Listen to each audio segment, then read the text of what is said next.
melindungi daun tanaman, batang ataupun buah melon dari luar teman-teman. Jadi ketika buah, batang ataupun jamur dia sudah kena fungisida kontak, jamur itu akan langsung mati ya. Bisa dikatakan dia akan sebagai penyelimut daun ataupun tanaman melon. Nah, apakah mampu kita menggunakan fungisida kontak? Tentu tidak mampu, makanya kita perlu bahan aktif sistemik. Sistemik ini kerjanya sangat lambat teman-teman, karena dia harus masuk ke jaringan tubuh ya. Jadi AB. Oh.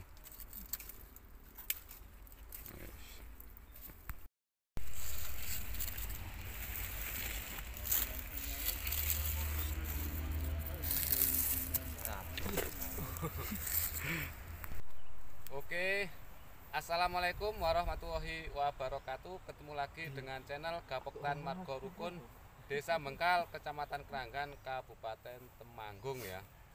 Hari ini tepat tanggal 17 Agustus 2023 ya. Teman-teman yang ada di Indonesia ataupun rakyat Indonesia sedang memeriahkan Dirgahayu Republik Indonesia. Salam kemerdekaan, merdeka, merdeka, merdeka. Saya di sini akan mengulas kupas tuntas bagaimana biar kita itu budidaya tanaman melon di lahan sukses ya. Perlu diingat teman-teman, ketika teman-teman pengen budidaya tanaman melon jangan setengah-setengah, harus berjuang sekuat tenaga ya. Karena budidaya tanaman melon itu modalnya besar, kalau untung juga besar ya. Untungnya besar, kalau tidak hati ya rugi besar teman-teman. Itu saya ingatkan ya teman-teman. Di sini saya akan mengulas tentang budidaya tanaman melon di lahan ya. Saya sudah berapa kali ya, ada hampir mungkin 5 sampai 7 kali kita nanam melon ya teman-teman. Kita akan membahas pupuk dasar ya teman-teman. Pupuk dasar ketika teman-teman menanam tanaman melon di lahan ya, 1000 sampai 1500 itu pupuk dasar 1,5 kintal atau 150 kilo. Teman-teman bisa menggunakan NPK 1616 ataupun campuran Ponska, terus TS ataupun ZA ya, dan KCL. Itu standar dari penanaman melon 1000 sampai 1500 gunakan pupuk dasar 1,5 kintal ya. Nanti teman-teman untuk pupuk kandang bisa menyesuaikan ya, itu untuk populasi 1500. Nah teman-teman, ketika mau budidaya tanaman melon di lahan itu persiapkan sebelum kita berperang ya teman-teman. Karena apa? Kita bisa ibaratkan ketika kita mau budidaya tanaman melon itu harus punya senjata ya. Nah senjata itu kita samakan dengan pestisida ya, karena di lahan itu banyak musuh-musuh kita ya. Ada hama jamur, ada serangga ataupun jenis-jenis yang lainnya teman-teman. Satu di sini kita akan mengulas pestisida berupa fungisida, karena tanaman melon itu hanya berumur 60 hari ya. Ketika kita budidaya tanaman melon itu umurnya singkat dan umurnya singkat ya. Itu ketika kena serangan juga akan cepat teman-teman. Nah, yang perlu disiapkan teman-teman, satu fungisida, yaitu fungisida 3 bahan aktif berbeda, baik sistemik ataupun kontak ya teman-teman. Nanti saya akan perlihatkan jenis apa kontak dan jenis apa yang sistemik ya. Langsung saja teman-teman, kita sebelum budidaya tanaman melon kita sudah sediakan bahan aktif kontak, yaitu fungisida kontak teman-teman. Ini sudah teman-teman mungkin tahu ya, yaitu merek Ditan ya. Ditan ini bahan aktif Mancozeb 80% teman-teman. Ini untuk yang kontaknya. Terus yang kedua, teman-teman bisa menggunakan bahan aktif fungisida kontak Vinonil ataupun merek apapun, tapi yang perlu diingat bahan aktif adalah Chlorothalonil ya, ini kontak. Dan juga bisa menggunakan merek Antrakol. Ini bahan aktifnya adalah Propinep 70%. Ini persiapkan untuk kontaknya ya. Dan untuk sistemik, teman-teman bisa menggunakan salah satu bahan aktif ini merek ya, Azostor, yaitu bahan aktifnya adalah azoxystrobin ya. Terus bisa menggunakan Riosol, ini yang sistemik teman-teman. Ini bisa menggunakan Riosol bahan aktif difeconazole ya. Ataupun yang lebih efisien, teman-teman bisa menggunakan bahan aktif ganda, yaitu merek Ridomil WG, yaitu bahan aktif mancozeb dan mefenoxam. Jadi teman-teman dalam satu pembelian produk ini sudah mempunyai bahan aktif ganda. Ataupun yang lainnya ya teman-teman, ada ini saya bawakan contoh teman-teman. Ada Admit, yaitu bahan aktif dimitomorf ya, dan ada metalaktasil bahan aktif apa nih? Caromil bahan aktif metalaktasil. Ataupun ini banyak teman, ada Murtok, yaitu bahan metil tiovanat, itu bahan aktif sistemik teman-teman. Nah, saya akan sedikit menjelaskan kenapa persiapan bahan aktif kontak dan bahan aktif fungisida kontak dan bahan aktif dan fungisida sistemik.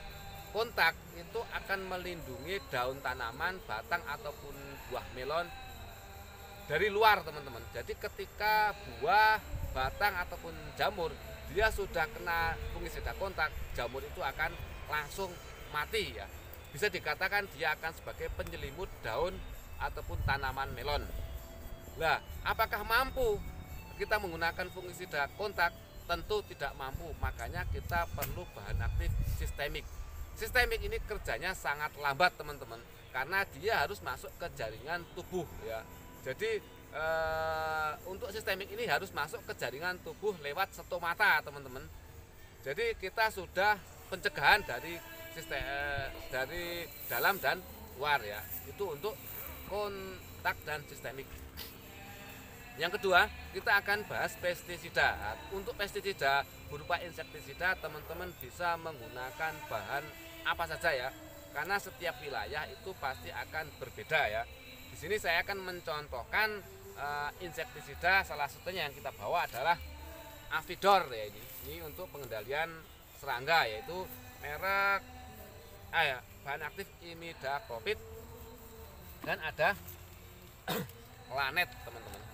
Lanet ini bahan aktif adalah metamil ataupun sangkil teman-teman. Pokoknya insektisida teman-teman, kalau tidak paham bahan aktif, beli saja di toko pertanian 3 produk tapi bahan aktifnya berbeda ya ini teman-teman. Ataupun ada ini Purakron teman-teman. Ini untuk skala yang di lahan ya teman-teman. Untuk skala yang di greenhouse santai saja ya, karena perawatan di greenhouse dan di lahan itu berbeda. Jadi jangan disamakan teman-teman ketika budidaya di greenhouse dan budidaya di lahan, karena di lahan itu kita tidak tahu situasi kondisi alam ya, karena lahan terbuka. Tapi kalau di greenhouse itu sudah kita jaga sekitar dengan Skynet ataupun UV, jadi untuk hama mungkin sedikit tapi perlu penanganan yang khusus juga teman-teman. Nah itu untuk senjata kita ketika mau berperang di lahan teman-teman ya. Nah untuk pupuk susulan tadi sudah saya bahas. Untuk pupuk dasar ya, pupuk susulan teman-teman bisa menggunakan KNO merah untuk masa vegetatif ya. Terus untuk masa generatif teman-teman bisa menggunakan KNO putih masa generatif ya. Bisa menggunakan merek Pak Tani, Tawon ataupun yang lainnya ya.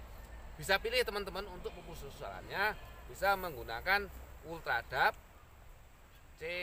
KNO merah, tapi monggo lah. Tapi saya gunakan kemarin itu pernah menggunakan KNO merah dan menggunakan Ultradap. Tapi untuk masa generatif untuk pengisian buah kita menggunakan KNO putih teman-teman. Nanti ditambah kalsium dan setka untuk kemanisan ya teman-teman. Itu untuk masalah tadi ya pupuk dasar, perawatan, dan pupuk susulan. Saya akan membahas di manakah melon yang akan dipelihara ya. Melon dipelihara itu di daun 9, 10, 11, 12, 13 bagi orang yang mau belajar budidaya tanaman melon. Tapi kalau sudah paham bisa langsung di daun 9, 10, 11 ataupun sebaliknya 11, 12, 13. Itu 3 kalau sudah berpengalaman.